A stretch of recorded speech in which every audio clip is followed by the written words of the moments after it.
Assalamualaikum warahmatullahi wabarakatuh. Perkenalkan, nama saya Rifki. Saya Iga Rahmat Dirian, saya Agus Paturia. Di sini kami akan mengupas tuntas mengenai permasalahan PT Indofood. Di era pertentangan bisnis yang semakin ketat, penjualan harus mampu memahami dan mengelola berbagai komponen yang mempengaruhi kinerja dan keberlangsungan bisnis mereka. Indofood adalah salah satu perusahaan manufaktur terbesar di Indonesia yang bergerak di bidang pengelolaan pangan dengan produk-produk yang telah dikenal baik dan di dalam negeri dan maupun di luar negeri. Tujuan penulisan itu untuk menambah wawasan mengenai perusahaan PT Indofood Sukses Makmur Tbk. 2. Untuk mengetahui analisis SWOT pada perusahaan PT Indofood Sukses Makmur Tbk. Lalu ada profil perusahaan.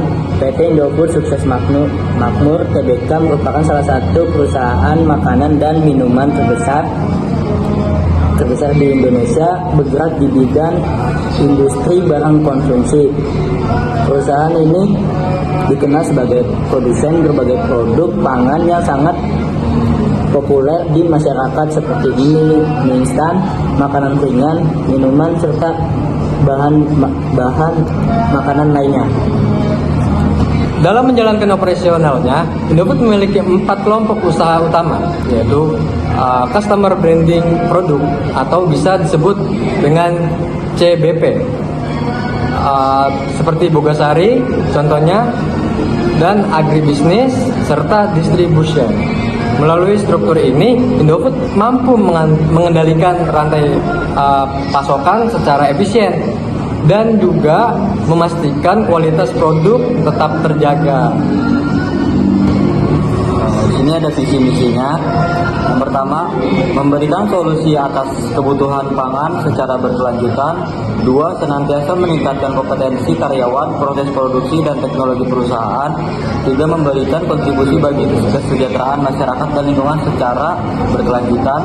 4. Meningkatkan stakeholder value secara berkesinambungan. Lalu di sini ada analisis SWOT-nya. Yang pertama itu strength atau kekuatan.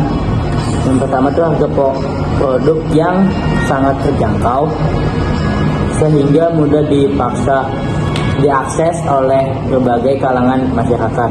Lalu yang kedua, merek Indomie sangat ikonik dan sudah dikenal luas baik di pasar domestik maupun internasional.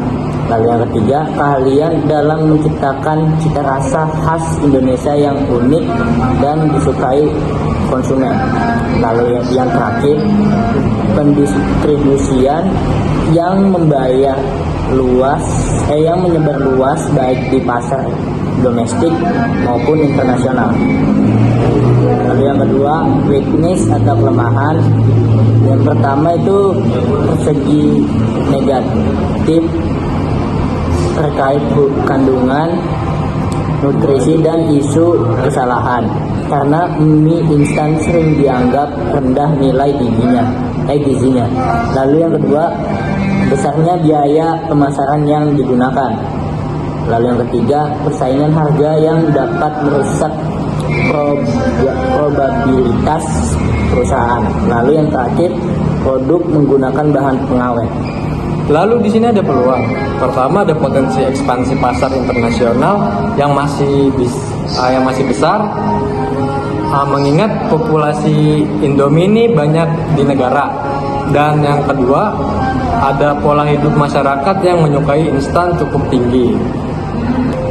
Lalu ada ancaman. Ancamannya di sini tuh pesaing pasar mie instan yang sangat ketat dari pemain lokal maupun internasional. Mengingat banyaknya konsumen mie instan ini yang mengeluarkan produk berbagai macam, seperti inovasinya itu beda-beda dan lain-lain.